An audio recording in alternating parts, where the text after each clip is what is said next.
going to be part 2 of Fred and Rose West. So if you haven't listened to part 1, please go back to the last episode and listen to that one.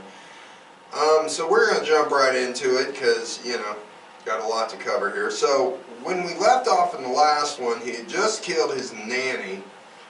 And he had got back with his first wife for a little while, but then they separated again. And of course, she was such a great mother that she kept leaving her 2 very young daughters, one of which wasn't even Fred's, with this sadistic, killing bastard who liked to rape young girls. Yeah, even if she knew he wasn't killing anybody yet, he knew she knew he liked raping and beating. And he knew he was fucking his stepdaughter. Yeah. So, you know. So, this is when Rosemary comes into the picture. And Rosemary Letts, they met in 1969. It was shortly after her 15th birthday. Rosemary was waiting for a bus, and she said initially, Fred was 27 at the time. She was 15, which of course, you know, perfect for old Freddie. Yeah. But, they met at a bus stop. Yeah, basically. Fred's philosophy was always old enough to drive, too old for me. Yeah. So. Old enough to bleed, old enough to breathe, baby. Damn right. That's right. If there's grass on the field, I'm putting. Freddie's fucking playing. Freddie's putting. So anyway, she said when she first met Fred, his unkempt appearance, and the fact that he looked very poor, she thought he was a tramp. So she wasn't at all attracted to Fred at all. But he just kept coming back, and he kept lavishing attention on her. So she twice refused to go out with him, but then allowed him to accompany her home one night. That's where Freddie gets you. Rose had never actually had a boyfriend, and Fred found this out very quickly, but he also found out that she was very promiscuous. So even though she never had a boyfriend, she liked to fuck. Right. She liked to fuck a lot. Rose liked to get the dick. Yeah. Yeah. But, you know, she didn't want to tie herself down with one guy. Sure. But she liked to be, you know, dig down occasionally. Nothing wrong with that. I like old Rose from the start. Right.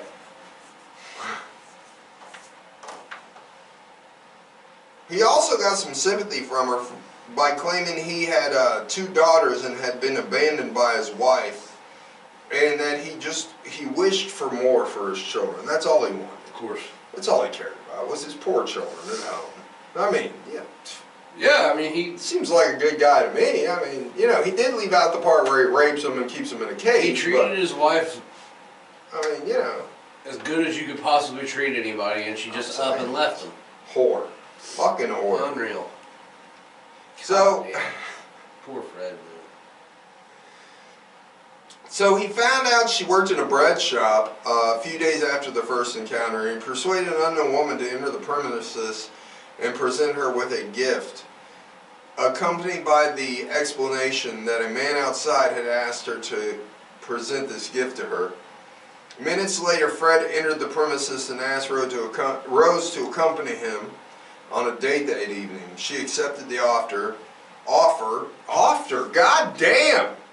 I would say that's part of the drinking game, wouldn't you? Offer's not a word. Not a word at all. Yeah. Yeah, if you're playing the drinking game, that's a shot. If I need to explain it, I will. If you've never listened before, well, first of all, you should have listened to the last episode, but if you've never listened before, take a shot every time I fuck up a word. And I just did, so please do. So they went on a date, and shortly thereafter she began a relationship with Fred. She then, within a few weeks of meeting him and dating him, she left her job at the bread shop and became his nanny to Charmaine and Anna Marie. The agreement was that Fred would provide her sufficient money to lie to her parents to convince them she was still at the bread shop. Several months later, Rose introduced Fred to her family. They hated him from the very beginning.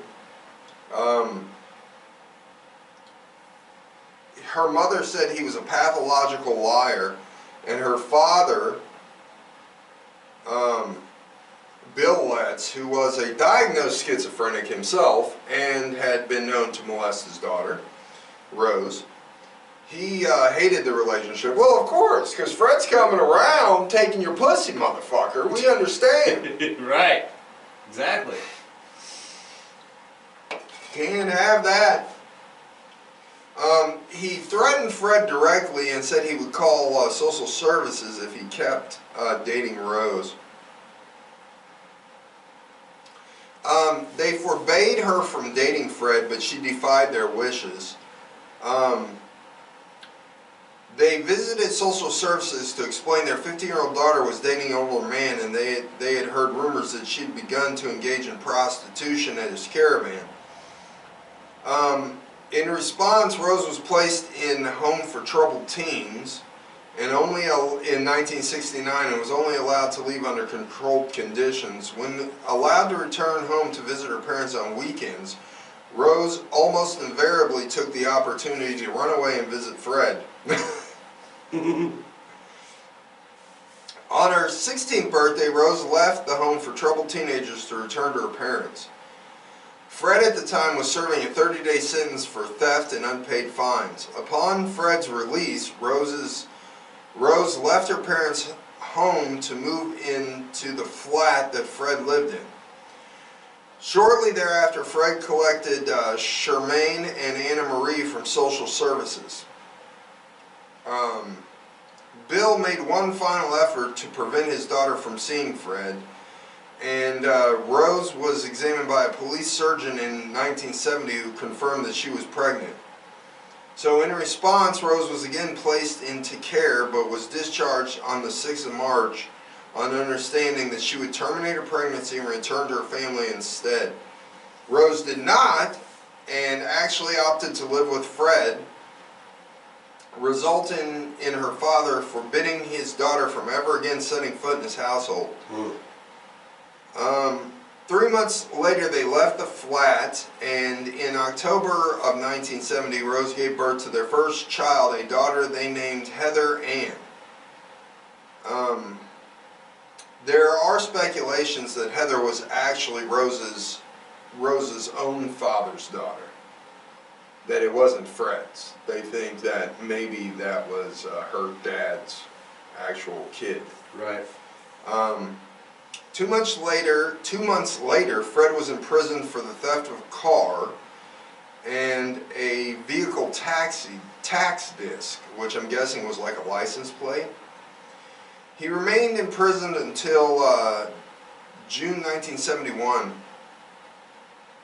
As he served this 6.5-month sentence, Rose, having just turned 17, looked after the 3 girls, Charmaine, Anna Marie, were told to refer to Rose as their mother.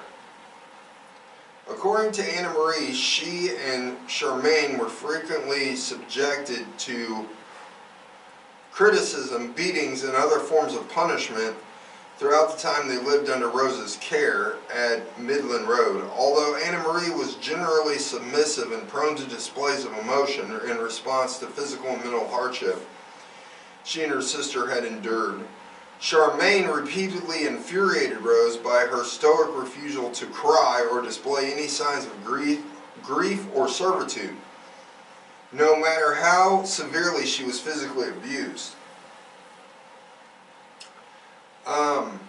Anna Marie later recollected her sister repeatedly antagonized Rose by making statements such as, "My real mommy wouldn't swear or shout at us." A childhood friend of Charmaine's, named Tracy Gills, who lived in the upper flat of 25th Midland Road, would later recollect an incident in which she had entered the west flat unannounced, only to see Charmaine naked and standing upon a chair, gagged, with her hands bound behind her back with a belt, as Rose stood alongside the child with a large wooden spoon in her hand. According to Gills, Charmaine had been calm and unconcerned, while Anna Marie had been standing by the door with a blank expression on her face. Hospital records reveal Charmaine had received treatment for a severe puncture wound to her left ankle. This incident was explained by Rose as having resulted as a household accident. Rose killed Charmaine shortly before Fred's prison release in June of 1971. She is known to have taken Charmaine, Anna Marie, and Heather to visit Fred on the 15th of June. It is believed to be on or very shortly after that date that Charmaine was murdered. There's confirmation that Charmaine had died while Fred was still incarcerated. Further testimony from Tracy Gill's mother, Shirley, corroborate the fact that Charmaine had been murdered before Fred had been released on June 24th. At her later testimony at Rose's trial, Shirley stated that she and her family had lived in the upper flat and that her two daughters had been playmates of Charmaine and Anne Marie. They had vacated the upper flat one day in April of 1971. On one day in June, she had brought Tracy to visit Charmaine, only for Tracy to be told by Rose she's gone to live with her mother, and bloody good riddance. But before Tracy began to weep, Gills was adamant Fred was still in prison on this occasion.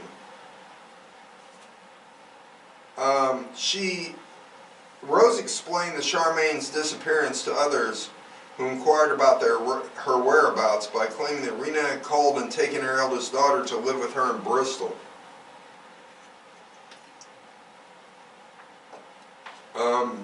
So, when Fred was released from prison on June 24th, Anna Marie's concerns for her sister's whereabouts, she expressed them to Fred. In her autobiography, Anna Marie recollected that when she asked why her mother had collected Charmaine but not her, Fred replied, "She wouldn't want you, love. You're the wrong color."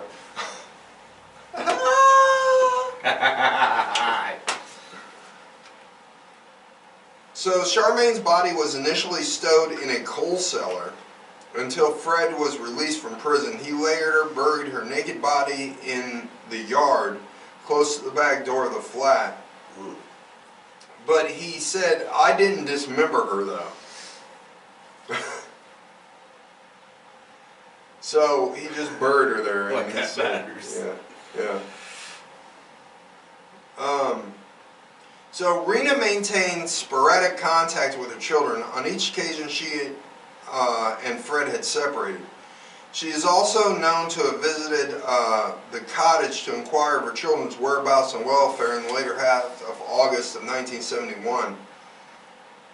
Fred's sister-in-law, Christine, later recollected Rena was depressed and extremely anxious about her children's welfare. If she was so depressed and anxious about her children, this is my point, right?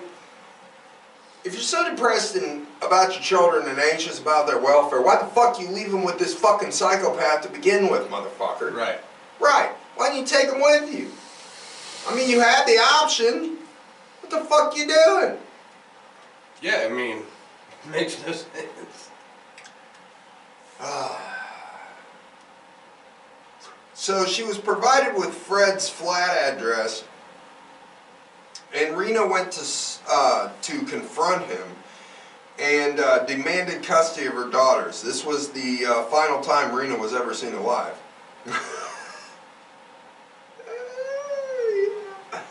That's what you get when you fuck with old Freddy, boy. Yeah, I mean.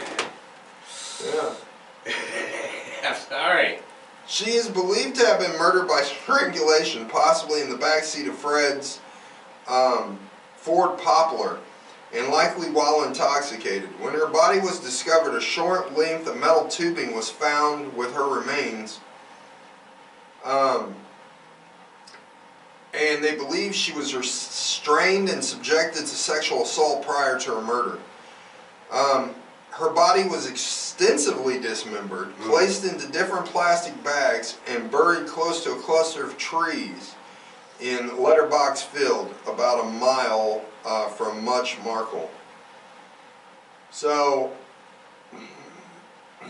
he gets married to Rose during this time, right after she killed his stepdaughter and they killed Rena.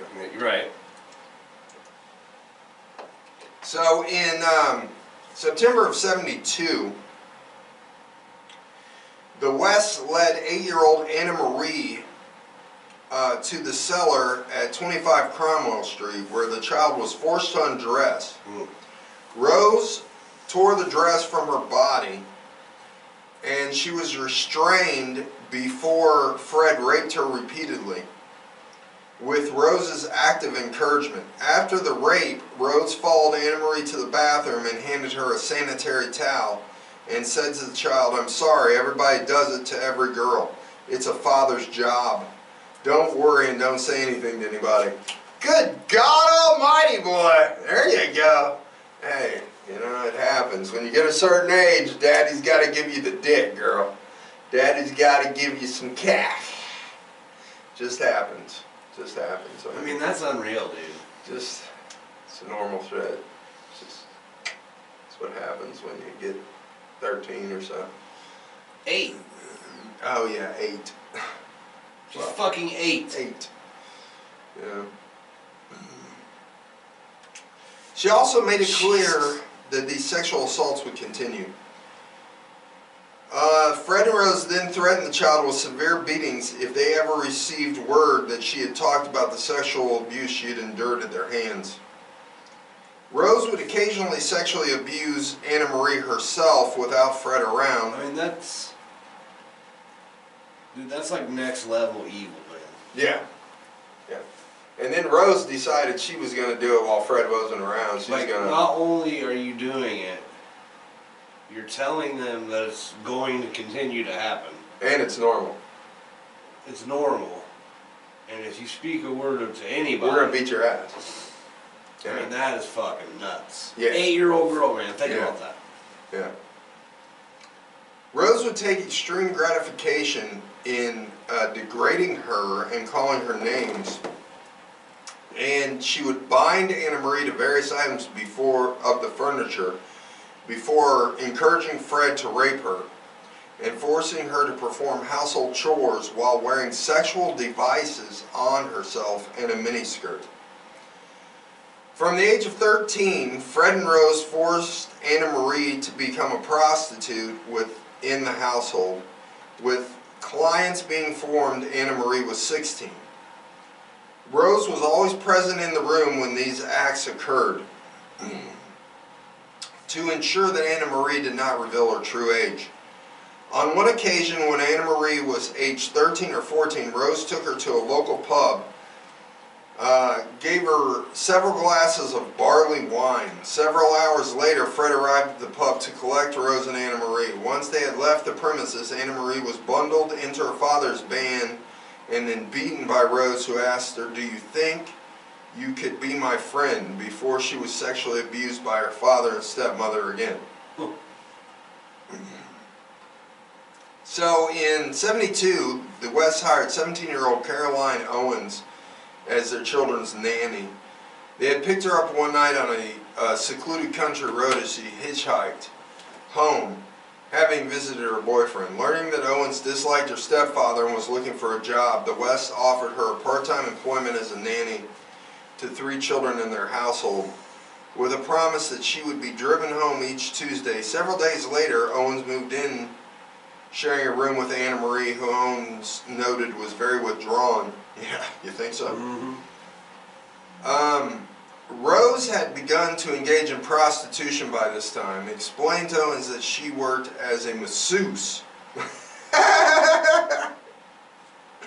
When the younger woman inquired about the steady stream of men visiting her. According to Owens, Fred also claimed to be skilled in performing abortions, should she ever need one. Owens also noted Fred talked about sex almost insistently. Her suspicion as to his sexual overtones were further heightened when Fred boasted that many of the women he claimed to have performed abortions upon were so overjoyed that they would offer him their sexual services as a reward for his abortion technique. Oh my God. You scooped that baby on me so well, Fred, how about I just give you some dough? How about I just suck it one time, Fred? I mean, you did it so well, Fred, with such care and love. Yeah.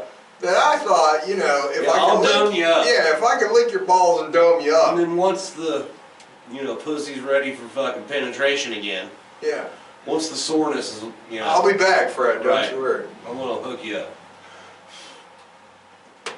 Unreal. So when Owens became the recipient of West's overt sexual advances, she announced her intentions to leave and return home.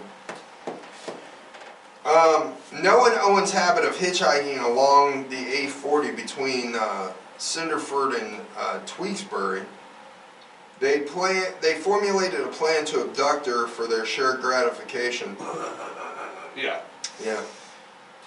Fred later admitted that the specific intent of this abduction was the rape and likely murder of Owens, but that his initial incentive was to determine whether his wife would be willing to at least assist him in the abduction.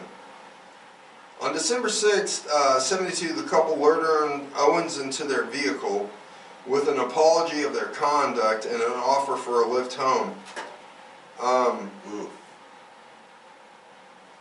She initially believed that she had been mistaken, and she obliged and got in their seat. Rose joined her in the back seat and said she wanted to have a girls' chat as Fred drove. Then Rose began to fondle her as Fred questioned whether she had had sex with her boyfriend that evening. When Owens began to protest, Fred stopped the car. He screamed at Owens that she was a bitch and punched her until she was unconscious before he and Rose bound and gagged her with a scarf and duct tape. In a subsequent statement to police, Owens stated that she was given a drugged cup of tea to drink, then again gagged, and subjected to a prolonged sexual assault from Fred and Rose.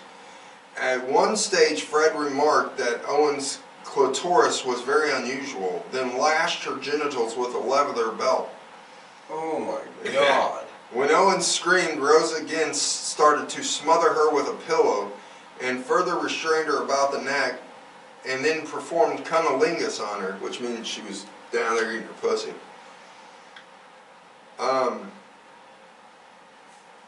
Owens then realized the gravity of her situation and stopped resisting the sexual assault.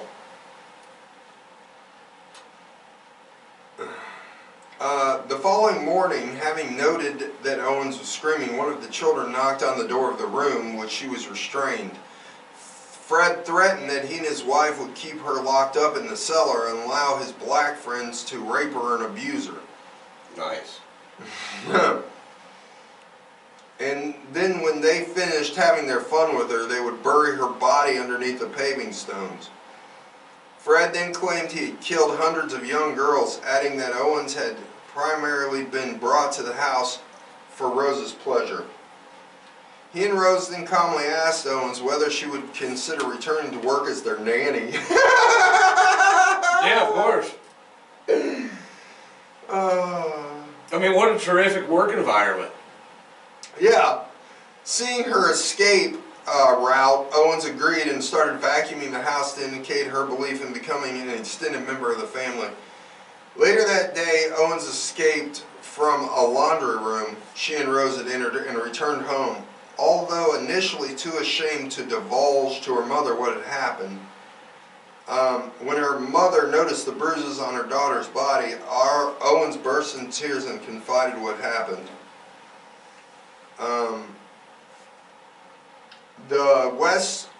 She took her to the police, and the West were arrested and charged with assault, indecent assault, actual bodily harm, and rape.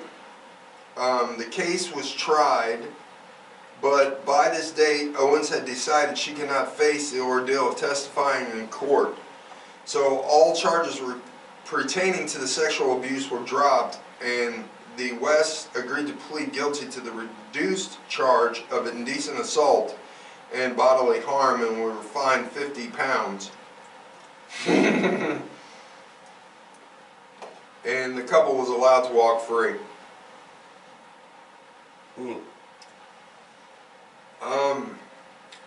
3 months after the West assault, they committed their first known murder. The victim was 19-year-old named Linda Gouge, with whom Fred and Rose became acquainted through a male lodger in early 1973. Gouge regularly visited Cromwell Street and engaged in affairs with two male lodgers. On April 19th, she moved into their home, and on or about the 20th of April, other tenants were told that she had been told to leave the household after she had hit one of the children. This story was later repeated by Gouge's mother when she contacted the West to inquire about her daughter's whereabouts. Her dismembered body was found, and the jaw was completely removed and wrapped in adhesive and surgical tape to silence her screams, and two small tubes had been inserted into her nasal cavity to allow her to breathe. Long sections of string and sections of knotted fabric were also discovered with her remains. She had been suspended from holes carved into wooden beams supported from the ceiling cellar. Fred later admitted that he had made these holes devised for the purpose of suspending his victims' bodies, and that they would likely either die of strangulation or suffocation.